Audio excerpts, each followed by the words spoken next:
G'day car enthusiasts. Today we are looking at the Audi Q2. Can you believe this was a rental car given to me to drive from one town to another? I was getting ready to pick up some, crap box, Mitsubishi or something, and they gave me this little Audi. And I thought, oh, okay, so we've got the Q2 35 TFSI. I've just driven it over 700 kilometers, and to cut straight to the chase, it's great. Now, don't get me wrong, it's not like a super luxury car, although it has got a good brand, but compared to other cars in its class, this thing is awesome. There were a couple of things that frustrated me, but I'll get to that in a second. First of all, look, it's a little car. It's a, shall we say, feminine car in the sense that it's not really masculine or, tough or big. But that's all right. It's a little city runaround. It's got great headlights. It's got great lines on it.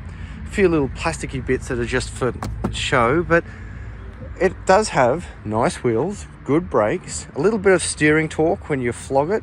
It runs on petrol, this one. And the only reason why I say that is because when I first started driving it, I actually thought it was diesel. Just because it sounded a little bit, the rattly diesel sound. And it wasn't until I actually went to fill it up, I'm like, oh, it does actually run on petrol.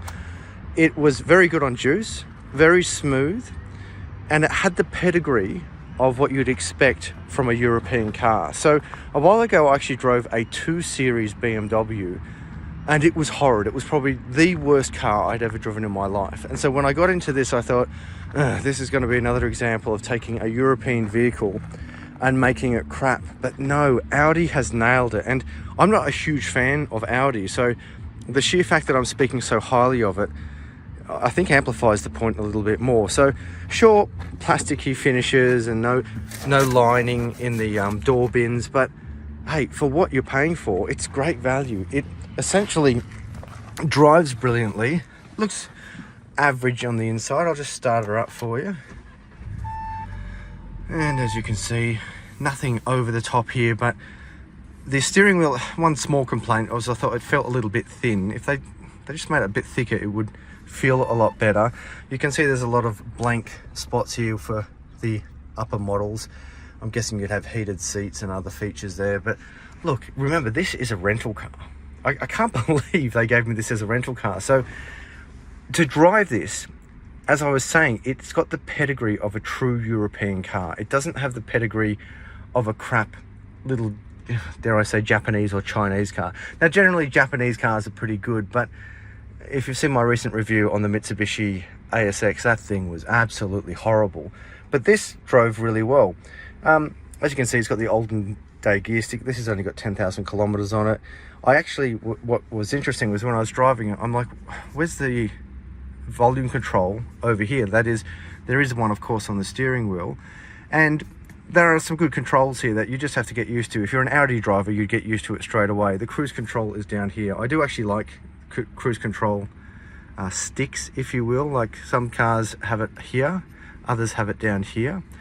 My older BMWs had it down here, and now BMW puts it up here, but I actually prefer it down here. That is all personal preference. But when I was looking for the volume control, I'm like, where's the volume? And I'm like, it's not here, it's not here. And then I'm like, oh, it's actually hiding behind the gear sticks down here. So at first I thought, well, that's a stupid place to put it. But then I thought, no, actually, if this was your car and you become one with it, you're always running the volume here, and this is actually good for the passenger. The start stop button is in the right spot. I like it here. I much prefer it here than there or there, because I don't know, it's just easier to reach for it. Let's face it, you press start and then you reach for the gear knob and then you're good to go. And with your volume control, your passenger can play with that. Now, this is a touchpad, as in you can, when you're entering in your destination for the GPS, which works fine. Pretty small screen, but it works fine. You can write it in here, and then I just was using because of course I'm right-handed driving on a right-hand vehicle drive car, right-hand vehicle car. That makes sense.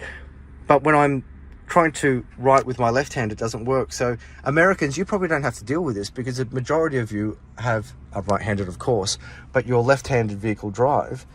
And so when you're actually using these pads to write in letters, you're using your master hand. Whereas in Australia and most Commonwealth countries, you actually have to reach across with your hand to do it here. So look, it's no biggie. And at the end of the day, this actually synchronizes with, I was using an Android phone. I am shooting this right now on an Apple phone, but here's my old Android phone. And I could actually pair these quite nicely. But here's the thing. This is the thing that frustrates me. I've paired these two. I've paired my phone with the car. And every time I start the car, it's saying, would you want to pair? And I'm like, we've been through this. we've already been through this. We know each other. I've given you the code. And every time I get into the car, why am I repairing with you? I just pair. And don't have to reset, don't have to go through it. But that's really the only thing I can knock with this car. One cool thing was these huge vents. Look at this. This is to shut the vent. These massive knobs here. This is how you close the vent and open the vent. I really like that. One USB port here, automatic gear brake or electric brake. I'm not sure what that one's for. In the upper models there would be something there. The seats aren't the most comfortable. They're okay, they're just not great. I would really like to be able to extend this part a little bit further, and all these seats, none of them are electric, but of course in the upper models I'm sure they are. I thought this was a beautiful finish that they've done very well. Again, typically when you're buying a European car, you expect it to have a certain pedigree, a certain depth to it, and this car does have that.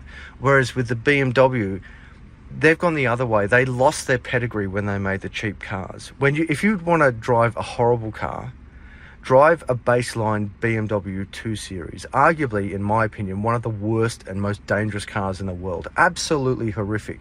Whereas this, in contrast, it's still got the pedigree that is what you'd expect from a luxury German car. Going up to the controls here, we've got interior lights that light up quite nicely. Don't know what that button is. I'll figure it out, I'm sure. I haven't had the car long enough. Leave comments below. What's this button do? Audi drivers? What's that one do? Who knows? And this is for your internal light for opening and closing the doors. Up here you've got some nice lights in the back. It feels a little bit cheap that you can see this sort of column going through, but look, they had to put the electrical line somewhere, and noting that it is a cheap car, it's fine. The back seats, there's no room in there at all. Like, I'm 6'3", and up front there's lots of room. Like, I feel very comfortable getting in and out of it. It's kind of easy to step in and out of as an SUV, but then when we look in the back, like, I'm not getting in there. Look at that, that's that much room.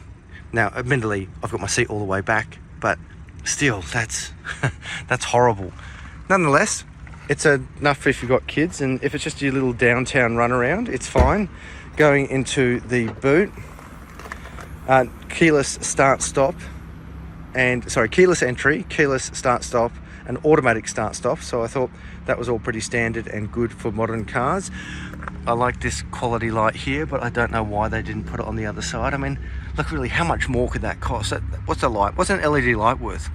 12 cents? 20 cents in massive production? You can see that they've got the slot there. Put it in. But maybe upper models, who knows? Or maybe you could retrofit that. Some nice little bag hooks here. Bag hooks there as well.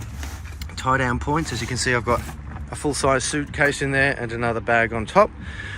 And I've also got my suit bag just all chucked in. And under the floor there, you've got a space saver. In this car, the space saver is actually missing, so I'm glad I didn't get a flat tire.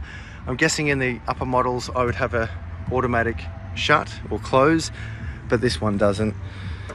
Overall, I dig it. I'm not sure the exact price, I'll leave that in the comments below. I've literally just driven this straight to Sydney, went there for a meeting, came back, and have pulled over it because it warrants a little review. 4-wheel disc brakes, good headlights, nice paint, great pedigree in its essence. Would I buy this? Look, not for me. It's definitely not me, but for a girlfriend, for sure. And for a little run around, absolutely. But for traveling across the country, well, compared to a Mitsubishi ASX, absolutely. I think for the price of this thing, I think it's very much worth it, and well done to Audi. You've made a great little car here. Signing out. Leave your comments below, like, share and subscribe, and I'll talk to you next time.